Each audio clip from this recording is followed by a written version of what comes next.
Bilirsiniz, dinler tarihi diyende ağlıma adeten büyük kitaplar, peygamberler gelir. Ama sizin paylaştığınız bu mənbələr, xüsusilə də Mircea Eliade'nin işi sanki daha derine gelir. Hə, o bütün o mürəkkəb sistemlərdən əvvəlki o ilkin qığılcımı axtarır. Bəli, insanın dünyaya bakıp heyrete geldiği o ilk anı.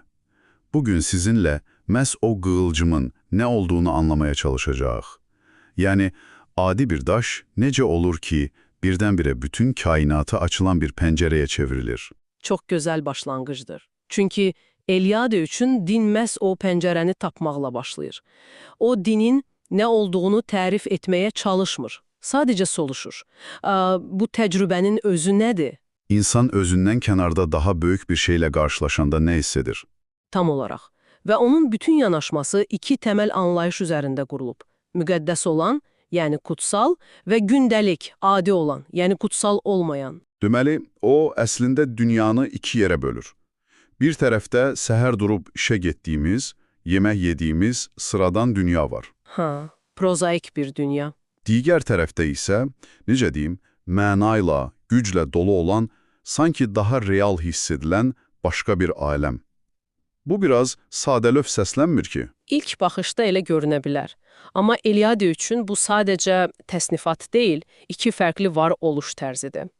Biri homojen məkandır, yəni hər nöqtəsi eyni dəyərdədir. A nöqtəsindən B nöqtəsinə getmək kimi. Sadəcə məsafədir. Bəli. Amma müqəddəs məkanda bəzi nöqtələr fərqlidir. Bir kilsə, bir məbəd və ya hətta müqəddəs bir dağ. Ora artıq sadəcə coğrafi nöqtə deyil. Bir mərkəzdir, başqa aləmə keçiddir. Ay sağ ol. Və Eliade'nin bu keçid anını, bu təzahürü təsvir etmək üçün istifadə etdiyi açar söz isə hierofaniyadır. Hierofaniya. Bu biraz texniki səslənir. Gəlin bunu açaq. Nə deməkdir bu? Çox sadədir əslində. Yunanca iki sözdür. Hieros, yəni müqəddəs və phaenein, yəni özünü göstərmək. Deməli, müqəddəs olanın özünü göstərməsi. Bəli. Müqəddəs olanın adi dünyada özünü bir şəkildə buruzə verməsidir. Bu, hər şey ola bilər. Qeyri-adi bir yuxu, fırtına və ya o məşhur daş nümunəsi. Mənbələrdəki o daş nümunəsi. Bu çox maraqlıdır. Deməli, çayın kənarında minlərlə eyni daş var. Amma nədənsə onlardan biri seçilir. Bəs onu xüsusi edən nədir? Bax, maraqlı olan da budur. Səbəb bəzən aydın olmur.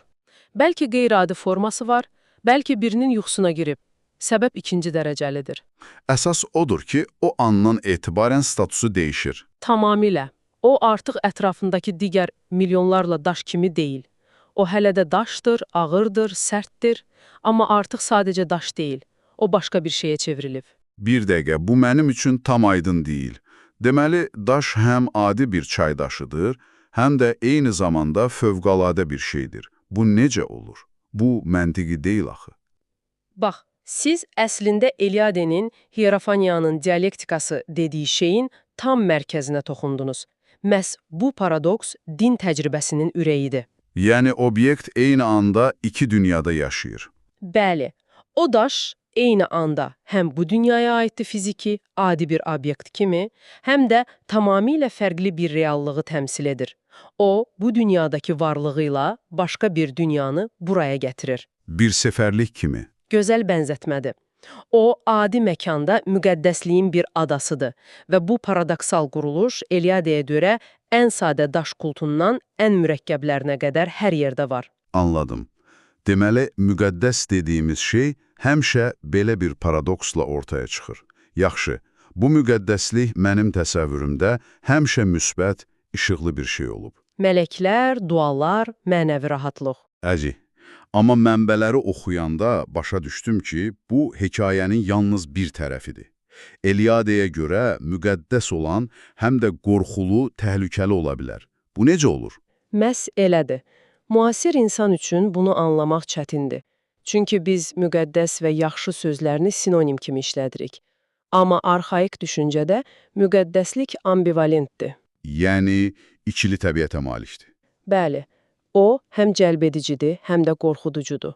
İnsan ona yaxınlaşmaq istəyir, amma eyni zamanda bilir ki, bu güc onu məhv edə bilər. yüksək gərginlikli elektrik xətti kimidir. Yaxşı bənzətmədir. Güc neytraldır, amma təhlükəlidir. Tamamilə. Mənbələrdə latın dilindəki sahçir sözü buna mükəmməl nümunədir. Bu söz həm müqəddəs, tanrılara həsr olunmuş deməkdir, həm də lənətli. Bu necə ola bilər? Çünki hər ikisi də adi kutsal olmayan dünyadan kənardadır. Həm müqəddəs bir kahin, həm də lənətlənmiş bir cinayətkar. Hər ikisi də cəmiyyətin normal axarından kənardadır və bu bizi birbaşa tabu anlayışına gətirir. Mənbələrdəki Madagaskar nümunəsi ağlımdan çıxmır. Fodi.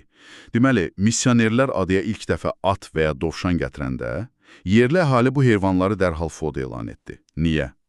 Yəni, dovşanın nəyi təhlükəlidir ki? Məsələ dovşanın özündə deyil, məsələ onun yeni olmasındadır. Təsəvvür edin, sizin əsrlər boyu formalaşmış, hər şeyin yerini bildiyi bir dünyanız var.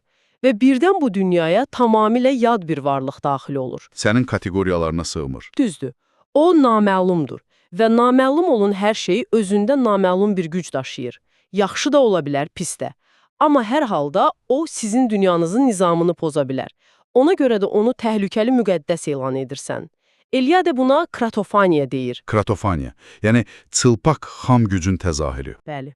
Hələ tam forhallaşmamış, ilkin bir güc. Yaxşı, bəs bu gücün özünün bir adı varmı? Məsələn, ulduz döyüşlərindəki qüvvə kimi bir şey. Aslında bu çox yaxşı müqayisədir. Bəli, antropologiyada buna bənzər bir anlayış var. Mana. Melaneziya mədəniyyətindən gəlir. Universal deyil, amma faydalı bir termindir. Çox faydalıdır. Mana sadəcə olaraq bir şeyin effektiv, güclü, təsirli olmasını təmin edən o sirli keyfiyyətdir. Məsələn, bir döyüşçü həmişə qalib gəlirsə, deyirlər ki, onun manası güclüdür. Təkcə yaxşı qılınc oynatmasıyla bağlı deyil. Qətiyyən.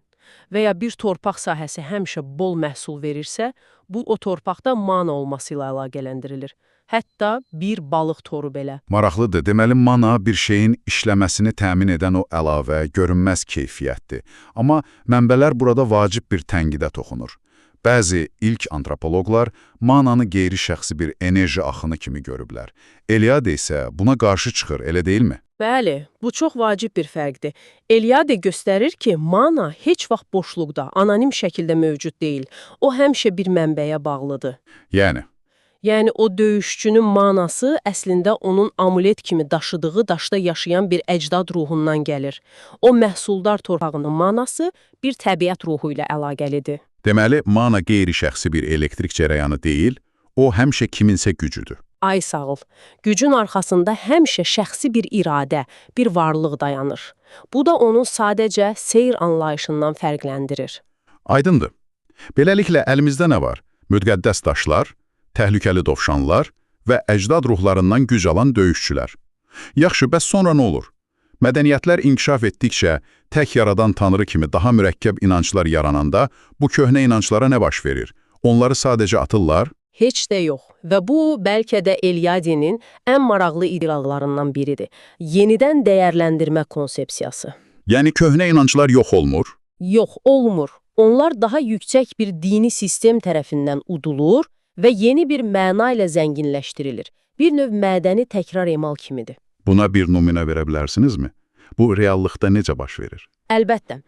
Mənbələrdəki Afrika nümunəsi bunu çox aydın göstərir.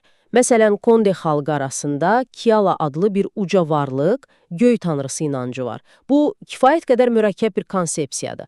Amma eyni zamanda bu insanlar qeyri-adi böyük bir ağaca və ya şiddətli fırtınaya baxanda da bu Kialadır, deyirlər. Bu, biraz ziddiyyətli deyil.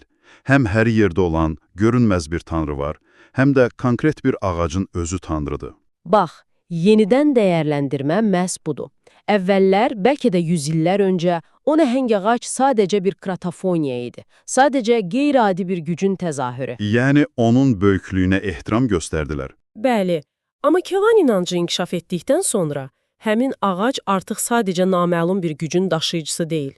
O, indi uca tanrı Kelanın bu dünyadakı bir işarəsinə, onun bir epifaniyasına çevrilir. Köhnə obyekt qalır, amma mənası dəyişir. Sanki rütbəsi artırılır. Dəqiq. Köhnə inanc yeni inancın dili ilə yenidən izah edilir. Çox məntiqlidir. Amma mənbələrdə daha mürəkkəb bir nümunə də var. Hindistandakı Vaishnava mistisizmi. Orada deyəsən proses tərsinə işləyir. Yəni çox mürəkkəb fəlsəfə sadə görünən bütpərəstliyi izah etməyə çalışır. Bəli, bu həqiqətən heyrətamiz bir nümunədir.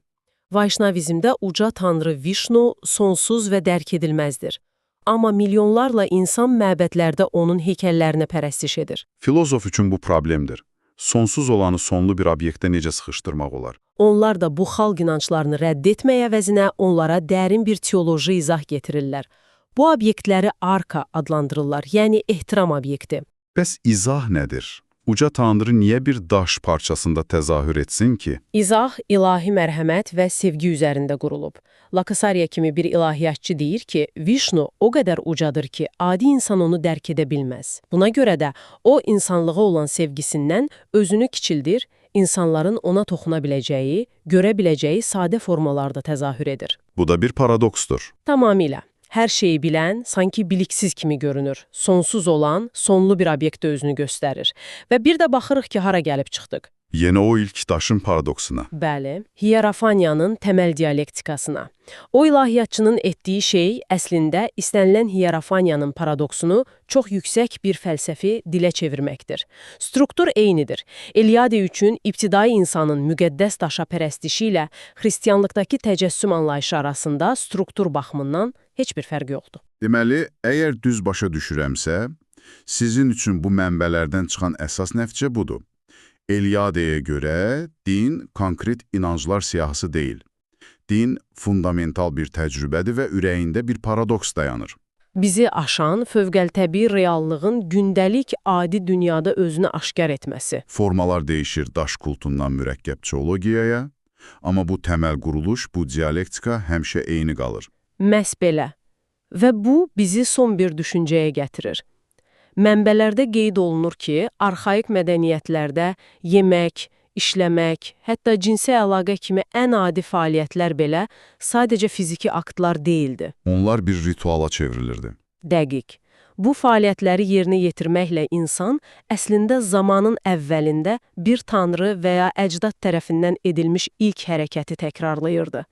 Beləliklə, ən sıradan fəaliyyət belə müqəddəsliklə yüklənir, kosmik mənaya bağlanırdı. Bu, gündəlik həyatı tamamilə fərqli bir səviyyəyə qaldırır.